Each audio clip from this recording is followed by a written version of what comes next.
नमस्कार दोस्तों, आज की क्लास में मध्य प्रदेश की मिट्टियों से संबंधित इंपॉर्टेंट क्वेश्चन को डिस्कस करने वाले हैं जो कि विगत वर्षों में एग्जाम में पूछे गए और आपकी आने वाली जितनी भी एमपी के एग्जाम है उन सब के लिए इंपॉर्टेंट क्वेश्चन होने वाले हैं। तो दोस्तों सारे क्वेश्चन को ध्यान से पढ़ना और हर क्वेश्चन का आंसर पहले अपने माइंड में टिक कर लेना ताकि आपको पता चले कि आपके कितने क्वेश्चन सही है और कितने क्वेश्चन गलत है। तो यहाँ से आपकी तैयारी का असली पता चलेगा।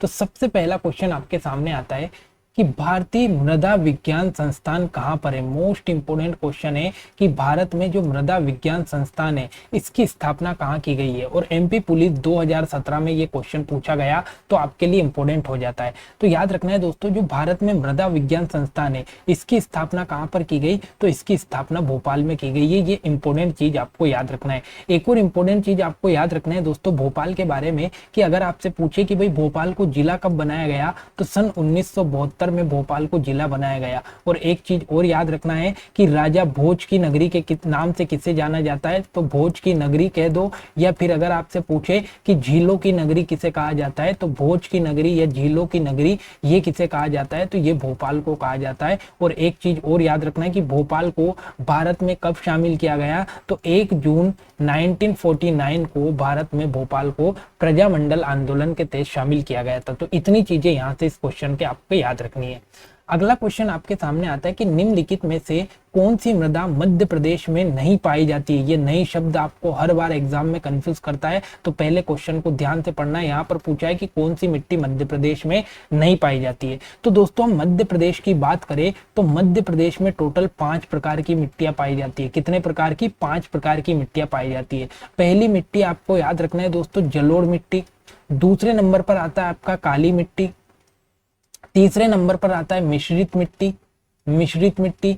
चौथे नंबर पर आता है लाल पीली मिट्टी। और पांचवें नंबर पर आता है दोस्तों आपका कौन सा, तो लेटेराइट मिट्टी। तो ये 5 प्रकार की टोटल मिट्टियां आपके मध्य प्रदेश में पाई जाती है। और ये क्वेश्चन एमपीएसआई 2017 में पूछा गया। तो यहाँ पर अगर ऑप्शन के हिसाब से देखो तो शुष्क मृदा कहीं से कहां तक आपके मध्य प्रदेश में नहीं पाई जाती है, तो ऑप्शन नंबर ए इसका राइट आंसर होगा। अगले क्वेश्चन पर हम चलते हैं कि मध्य प्रदेश में कितने प्रतिशत भाग में जलोढ़ मिट्टी पाई जाती है। बहुत ही इंपॉर्टेंट क्वेश्चन है। इस प्रकार के परसेंटेज वाले क्वेश्चन कई बार यहाँ से एग्जाम में बनते हैं क्योंकि चैप्टर ज्यादा बड़ा नहीं है। अब इसमें से अगर डिफिकल्ट क्वेश्चन निकालेगा एग्जामिनर तो फिर वो कहाँ से बनाएगा, तो परसेंटेज वाले क्वेश्चन यहाँ से बना सकता है। तो परसेंटेज आपको हर मिट्टी का इंपॉर्टेंट याद रखना है। एमपीएसआई 2017 में सीधा क्वेश्चन पूछा गया था कि जलोढ़ मिट्टी कितने % भाग पर पाई जाती है। तो याद रखना है जो जलोढ़ मिट्टी है ये मध्य प्रदेश में मात्र 3% भाग पर पाई जाती है। अब ये जलोढ़ मिट्टी के बारे में 1-2 पॉइंट आपको याद रखना है दोस्तों कि मध्य प्रदेश में सबसे कम कौन सी मिट्टी पाई जाती है, तो सबसे कम जलोढ़ मिट्टी पाई जाती है। और अगर आपसे पूछे कि मध्य प्रदेश में सबसे ज्यादा उपजाऊ मिट्टी कौन सी है, तो सबसे ज्यादा उपजाऊ मिट्टी भी कौन सी है, तो ये जलोढ़ मिट्टी है, जलोढ़ मिट्टी। और दोस्तों ये जो जलोढ़ मिट्टी है ना, ये याद रखना है अभी वर्तमान में जो मृदा अपरदन है ये मृदा अपरदन की समस्या से ग्रसित है। तो मृदा अपरदन यहाँ पर बहुत ज्यादा हो रहा है क्योंकि चंबल नदी जो है वो इस क्षेत्र में मृदा अपरदन करती है। तो याद रखना है जलोढ़ मिट्टी जो कि मध्य प्रदेश में 3% भाग पर पाई जाती है, सबसे कम पाई जाती है और सबसे ज्यादा उपजाऊ है। तो देखो जो चीज सबसे कम पाई जाती है वो सबसे ज्यादा अनमोल होती है। तो याद रखना है मिट्टी तो सबसे कम पाई जाती है लेकिन उपजाऊ बहुत ज्यादा है। अगला क्वेश्चन, काली मिट्टी की विशेषता बताइए। अब अगर आपने काली मिट्टी यहाँ पर ध्यान से पढ़ी होगी तो आपका ये क्वेश्चन बन जाएगा। पहली चीज तो जो काली मिट्टी है दोस्तों इसकी जो जल धारण क्षमता है ये बहुत अधिक है। बिल्कुल सही बात है दोस्तों कि काली मिट्टी आपने देखा होगा कि काली मिट्टी की जल धारण क्षमता अधिक है। क्यों? क्योंकि जब भी आप काली मिट्टी में पानी डालते हो तो वो फूलकर बड़ी हो जाती है, मतलब ये ज्यादा जल धारण कर सकती है। एक इसका दूसरा पॉइंट है कि फूलना, चिपचिपापन और सिकुड़ना ये सब इसके उदाहरण है। तो बिल्कुल है, जब काली मिट्टी को जल दोगे तो ये फूल जाएगी, थोड़ी चिपचिपी हो जाएगी और बाद में सिकुड़ जाएगी। फिर पानी की कमी से इसमें दरारें पड़ जाती है। तो ये भी बिल्कुल सही बात है। आपने पानी दिया, एक आध दिन में मिट्टी सूख गई और मिट्टी सूखने के बाद में इसमें बड़ी बड़ी दरारें पड़ जाती है। तो सारे के सारे आपके सही हो जाएंगे, मतलब उपरोक्त सभी इसके जितने भी ऑप्शन है वो सबके सब सही है। ऑप्शन नंबर डी इसका राइट आंसर होगा। अगला क्वेश्चन आपके सामने कि निम्नलिखित युग्मों पर विचार कीजिए। सबसे पहला युग्म है कि मालवा के पठार में गहरी काली मिट्टी पाई जाती है।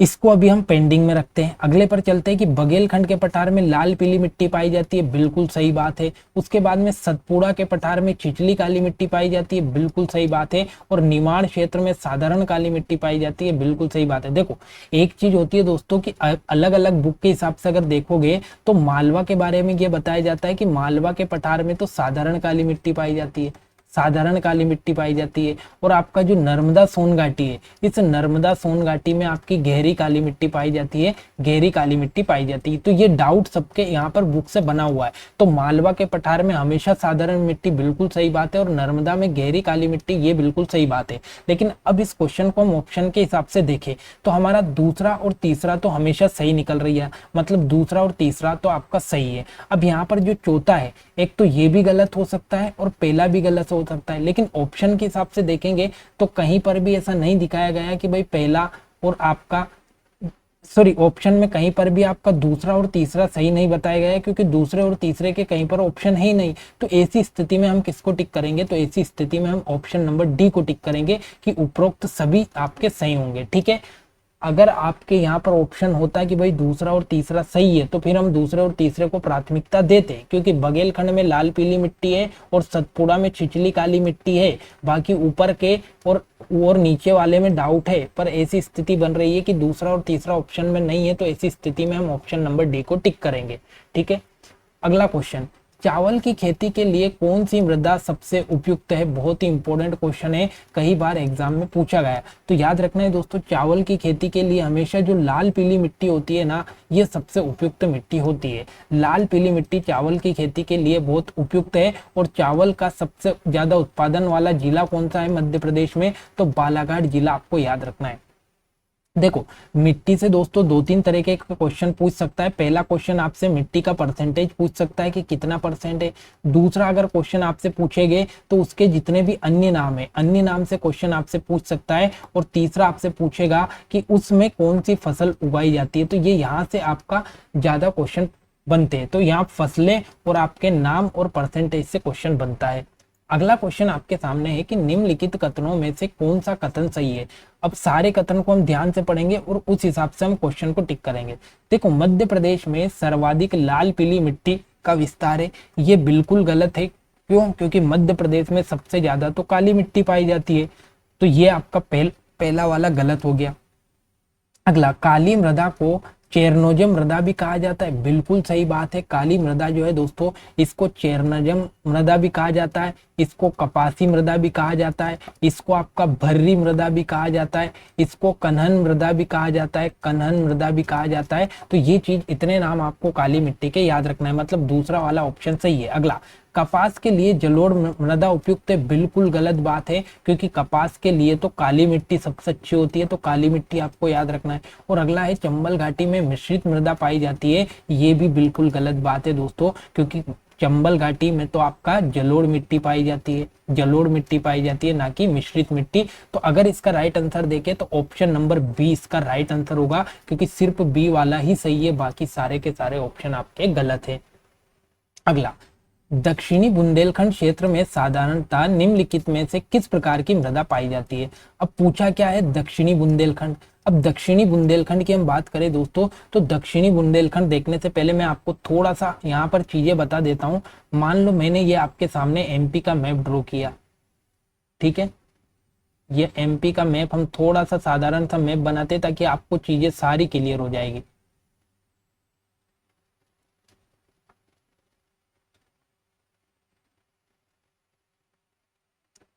देखो ये तो आपका रहा कौन सा? मध्य भारत के पठार वाला क्षेत्र, और ये रहा आपका कौन सा? बुंदेलखंड के पठार वाला क्षेत्र, और ये रहा आपका मालवा के पठार वाला क्षेत्र। अब दोस्तों ये जो मध्य भारत का क्षेत्र है, इस मध्य भारत के क्षेत्र में अधिकतर तो आपको याद है जलोढ़ मिट्टी, लेकिन क्वेश्चन पूछा है बुंदेलखंड के क्षेत्र में, तो यहाँ पर आपका बुंदेलखंड वाला क्षेत्र पाया जाता है, बुंदेलखंड वाला क्षेत्र पाया जाता है। अब इस बुंदेलखंड वाले क्षेत्र में देखोगे ना, तो जो ऊपर वाला क्षेत्र है ना दोस्तों, ये ऊपर वाले क्षेत्र में तो आपका कौन सी मिट्टी पाई जाएगी? मिश्रित मिट्टी पाई जाएगी।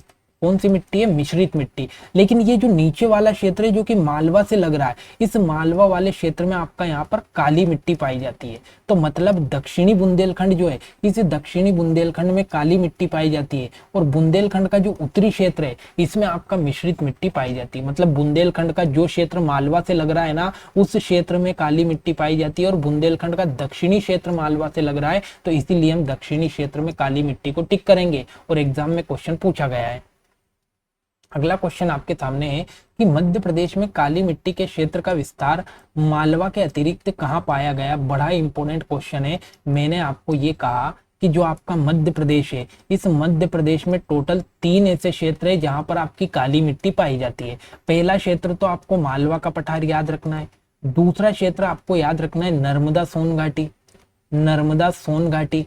और उसके बाद में तीसरा क्षेत्र आपको याद रखना है दोस्तों, जो पश्चिमी सतपुड़ा है ना, इस पश्चिमी सतपुड़ा पर्वत श्रेणी में भी आपकी काली मिट्टी पाई जाती है। मतलब काली मिट्टी 3 तरह की होती है और तीनों क्षेत्र में अलग अलग पाई जाती है। तो मालवा के पठार के अलावा नर्मदा सोन घाटी में भी ये पाई जाती है। ऑप्शन नंबर 20 का राइट आंसर है। अगला क्वेश्चन है कि कपास की कृषि के लिए कौन सी मृदा उपयुक्त होती है? और ये एमपीपीएससी, एमपी पुलिस सब एग्जाम में क्वेश्चन पूछा गया कि सबसे इंपॉर्टेंट जो कपास के लिए मिट्टी है वो कौन सी है। तो नाम से स्पष्ट है दोस्तों, जो काली मिट्टी है ना, ये काली मिट्टी आपकी कपास के लिए सबसे उपयुक्त मिट्टी है, और इसीलिए इसको कपासी मृदा भी कहा जाता है। कपासी मृदा भी कहा जाता है। तो काली मिट्टी को कपासी मृदा क्यों कहते हैं? क्योंकि ये कपास के लिए सबसे अच्छी होती है।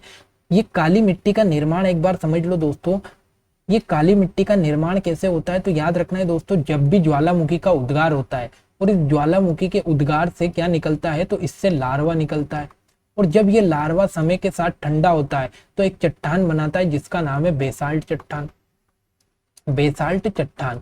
अब बेसाल्ट चट्टान की हम बात करें ना दोस्तों, तो ये बेसाल्ट चट्टानें जो होती है, इन बेसाल्ट चट्टान में जब अपरदन होता है, जब अपरदन होता है तो फिर कौन सी मिट्टी बनती है? तो काली मिट्टी बनती है। मतलब एक चीज यहाँ पर हमें क्लियर हुई है कि काली मिट्टी का जो निर्माण है वो बेसाल्ट चट्टानों के अपरदन से होता है। तो ये चीज आपको इंपोर्टेंट याद रखना है।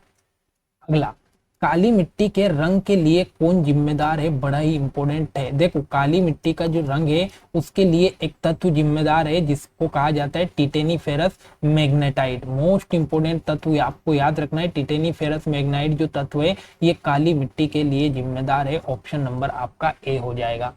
अगला, लाल मिट्टी का रंग के लिए जिम्मेदार कौन है? देखो, मिट्टी का जो लाल रंग होता है वो किसके लिए होता है? तो फेरिक ऑक्साइड के कारण है। मतलब लाल मिट्टी का जो लाल रंग है, अगर फेरिक ऑक्साइड नहीं आएगा ऑप्शन में तो लोहा आएगा। तो लाल मिट्टी का लाल रंग लोहे के कारण या फिर आपका फेरिक ऑक्साइड, दोनों में से एक आपको ऑप्शन में देखने को मिलेगा। ऑप्शन नंबर सी इसका राइट आंसर है। अगला, लेटेराइट मिट्टी का रंग लाल, भूरा या सफेद किस तत्व के कारण होता है? देखो, पहली चीज तो याद रखना है दोस्तों, जो लेटेराइट मिट्टी है ना, इस लेटेराइट को लाल भूरी मृदा भी कहा जाता है, लाल भूरी मिट्टी भी कहा जाता है, या फिर इसी का एक और नाम है, इसको भट्टा मृदा भी कहा जाता है। भट्टा मृदा क्यों कहते हैं? क्योंकि जो ईंट की भट्टियां रहती है, उस ईंट की भट्टी में किसका प्रयोग किया जाता है? ये ईंटें बनाने में किसका प्रयोग किया जाता है? लेटेराइट मिट्टी का। लेटेराइट जो मिट्टी है इसका उपयोग किसमें किया जाता है? ईंट की ईंटें बनाने में। या फिर इसी लेटेराइट मिट्टी का जो यूज है वो खिलौने में भी किया जाता है। तो इसको भट्टा मृदा कहा जाता है क्योंकि इससे खिलौने और ईंटें बनाई जाती है। इसी को लाल भूरी मिट्टी कहा जाता है। और इसका जो सफेद है रंग या भूरा रंग है उसके लिए कौन सा तत्व जिम्मेदार है? तो केयोलिन नामक जो तत्व है, वो केयोलिन तत्व आपका इस लेटेराइट मिट्टी के भूरे रंग देने के लिए जिम्मेदार है। तो लेटेराइट मिट्टी को लाल भूरी मिट्टी भी कहा जाता है, इसको भट्टा मिट्टी भी कहा जाता है क्योंकि इसके खिलौने और ईंटें बनाई जाती है। और इसका जो भूरा रंग या सफेद रंग है या फिर सफेद तत्व है वो आपका केयोलिन नामक तत्व के कारण इसका रंग यहाँ पर भूरा देखने को मिलता है। अगला, चलका और डोरसा किस मिट्टी के अन्य नाम है? मैंने कहा था अन्य नाम से क्वेश्चन एग्जाम में बड़े पूछे जाते हैं। तो चलका और डोरसा किसे कहा जाता है? तो जो लाल पीली मिट्टी होती है ना दोस्तों, ये लाल पीली मिट्टी को चलका और डोरसा कहा जाता है, मैंने आपको बताया। फिर आपको काली मिट्टी के मैंने अन्य नाम बताए थे जिसमें आपका रेगुर हो गई, एक आपका भर्री हो गई, एक आपका कन्हन हो गई, रेगुर, भर्री, कन्हन। उसके बाद में इसका एक और नाम है चेरनोजन। तो ये इसके अन्य नाम आपको याद रखना है जो कि काली मिट्टी के अन्य नाम है। ठीक है, लेटेराइट मिट्टी के मैंने आपको बता दिया लाल भूरी, इसको लाल भूरी मिट्टी भी कहा जाता है या इसको भट्टा मृदा भी कहा जाता है। तो ये लेटेराइट मिट्टी के आपको अन्य नाम याद रखना है। अगला, निम्न में से किसे काली मिट्टी के नाम से भी जाना जाता है? निम्न में से काली मिट्टी के नाम से भी जाना जाता है। देखो मैंने आपको बता ही दिया, अभी काली मिट्टी के सारे नाम मैंने आपको बता दिया। स्टेट इंजीनियर एग्जाम 2016 में क्वेश्चन पूछा गया कि काली मिट्टी का अन्य नाम क्या है, तो इसको रेगुर मिट्टी भी कहा जाता है। रेगुर मिट्टी भी इसको कहा जाता है। अब दोस्तों ये जो जलोढ़ मिट्टी है ना, इस जलोढ़ मिट्टी के बारे में एक दो चीज आपको याद रखना है। जलोढ़, ठीक है, जलोढ़ मिट्टी जो है ना, इस जलोढ़ मिट्टी के बारे में एक दो चीजें आपको याद रखना है कि जो भी पुरानी जलोढ़ होती है, मतलब नदियां बहाकर मिट्टी लाई है और उन्हीं से जलोढ़ मिट्टी बनी है, तो जो जलोढ़ मिट्टी पुरानी हो जाती है उसको किस नाम से जाना जाता है? तो उसको बांगर के नाम से जाना जाता है। और जो भी आपकी जलोढ़ मिट्टी नई होती है वो नई मिट्टी को किस नाम से जाना जाता है? तो उसको खादर के नाम से जाना जाता है। तो पुरानी जलोढ़ को बांगर के नाम से और नई जलोढ़ को खादर के नाम से जाना जाता है। तो ये जलोढ़ मिट्टी के दो प्रकार भी आपसे कभी कभी एग्जाम में पूछ सकता है कि पुरानी जलोढ़ को बांगर कहा जाता है, नई जलोढ़ को खादर कहा जाता है। अगला, कौन से प्रकार का कटाव है जो चंबल नदी के द्वारा किया जाता है? देखो दोस्तों, चंबल नदी क्या करती है, चंबल नदी जब इंदौर से निकलती है ना, तो इंदौर से निकलने के बाद में ये आपका किधर पहुंचती है? तो ये पहुंचती है आपका नीमच मंदसौर में होते हुए आपका भिंड, मुरैना, श्योपुर।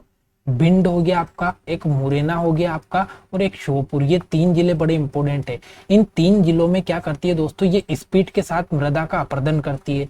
मृदा का क्या करती है? अपरदन करती है। और मृदा का अपरदन जब करती है ये, तो इतना तेज ये कि बड़ी बड़ी नालियां बना देती है, बड़ी बड़ी नालियां बना देती है ये, जब मृदा को काट कर ले जाती है। तो ये किस प्रकार का कटाव करती है? तो ये अवनाली का कटाव करती है, अवनाली का कटाव करती है। तो अगर आपसे पूछे कि भिंड, मुरैना, श्योपुर में कौन सी नदी सबसे ज्यादा मृदा का अपरदन करती है? चंबल नदी। किस प्रकार का कटाव करती है? तो अवनाली का अपरदन करती है। मोस्ट इंपोर्टेंट आपको याद रखना है, MP पुलिस 2016 में क्वेश्चन पूछा गया है। अगला, अगर मिट्टी क्षारीय है तो सुधार के लिए किसका उपयोग किया जाएगा? देखो अगर मान लो मिट्टी क्षारीय है तो उसको सुधार के लिए किसका उपयोग किया जाएगा? तो फिर उसमें जिप्सम का प्रयोग किया जाता है। बड़ा इंपॉर्टेंट पॉइंट है, अगर मिट्टी क्षारीय है तो उसको सुधार किया जाएगा, या तो उसको उदासीन किया जाएगा, उसको अम्लीय किया जाएगा, तो फिर उसमें क्या डाला जाएगा? तो उसमें जिप्सम डाला जाएगा।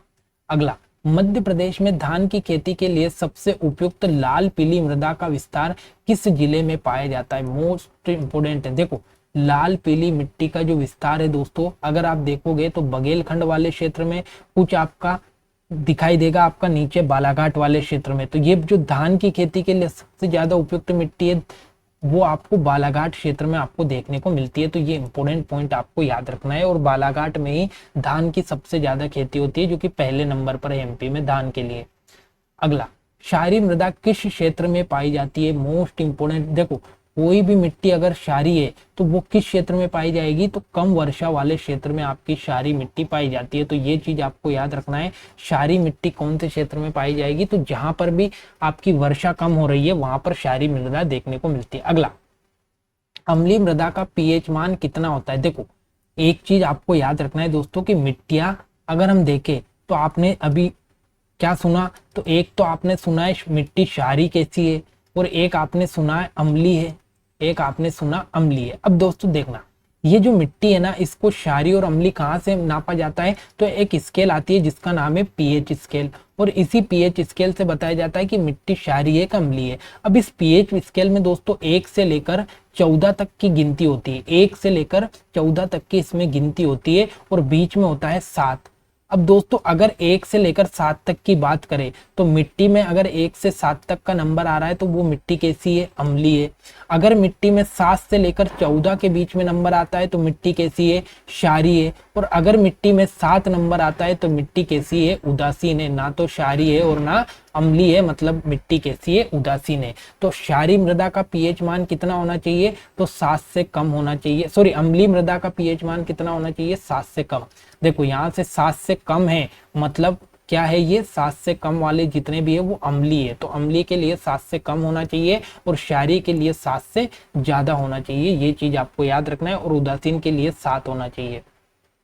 अगला, मध्य प्रदेश में उख्यात भूमि किसका परिणाम है? देखो मैंने आपको ये कहा था कि जो चंबल नदी है, ये चंबल नदी इंदौर से निकलती है और इंदौर से निकलते हुए भिंड और आपका मुरैना और श्योपुर जिले में पहुंचती है और भिंड मुरैना श्योपुर जिले में पहुंचकर बड़ी बड़ी अवनालिका का बना देती है, यानी गहरे गहरे गड्ढों का निर्माण करते हैं। और इन्हीं गहरों गड्ढों में आपके क्या होते हैं, तो चंबल के डाकू रहते थे, चंबल के डाकू रहते थे। तो याद रखना है दोस्तों, ये किसका परिणाम है, तो अवनालिका अपरदन का परिणाम है, जहां पर उख्यात भूमि का निर्माण होता है। और कौन सी नदी करती है, तो चंबल नदी करती है। एमपीपीएससी 2016 में क्वेश्चन पूछा गया।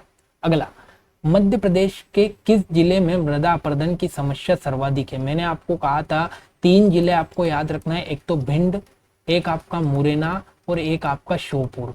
ये 3 जिले ऐसे हैं जहां पर सबसे ज्यादा मृदा का अपरदन आपको एमपी में देखने को मिलता है। अब यहाँ पर 3 में से एक जिले का नाम अगर दिया है मुरैना, तो ऑप्शन नंबर सी ही आपका सही होगा, मुरैना, जहां पर सबसे ज्यादा मृदा अपरदन की समस्या है।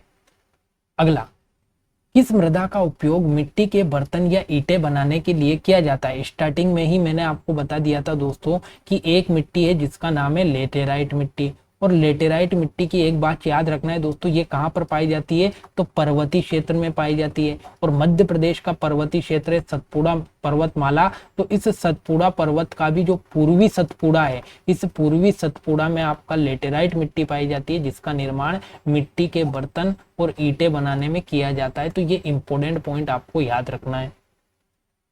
मध्य प्रदेश में कछारी मिट्टी का क्षेत्र, देखो जलोढ़ मिट्टी और कछारी मिट्टी एक ही होती है दोस्तों। तो जलोढ़ मिट्टी को ही कछारी मिट्टी कहते हैं। और कछारी मिट्टी कहाँ पाई जाती है, तो चंबल घाटी वाले क्षेत्र में कछारी मिट्टी पाई जाती है। ऑप्शन नंबर ए इसका राइट आंसर है।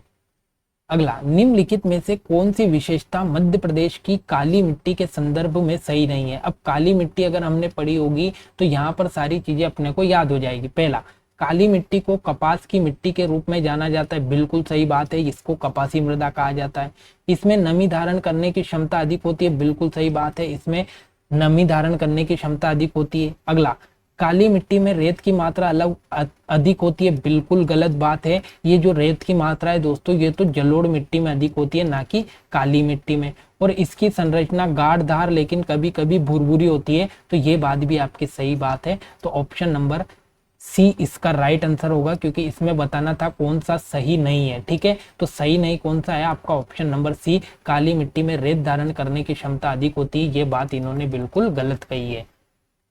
अगला, बघेलखंड में मुख्यतः कौन सी मिट्टी पाई जाती है। तो बघेलखंड में कई बार अपन ने डिस्कस कर लिया, लाल पीली मिट्टी पाई जाती है, जो कि धान की खेती के लिए सबसे उपयुक्त मिट्टी है। ठीक है, एक चीज और याद रखना है दोस्तों, जो मिश्रित मिट्टी होती है ना, ये मिश्रित मिट्टी आपका बुंदेलखंड वाले क्षेत्र में पाई जाती है, बुंदेलखंड वाले क्षेत्र में पाई जाती है। और इस मिश्रित मिट्टी के बारे में एक चीज आपको याद रखना है, जितने भी मोटे अनाज है ना, इस मोटे अनाज के लिए सबसे अच्छी मिट्टी कौन सी होती है, तो ये आपकी मिश्रित मिट्टी मोटे अनाज के लिए सबसे बेहतरीन होती है।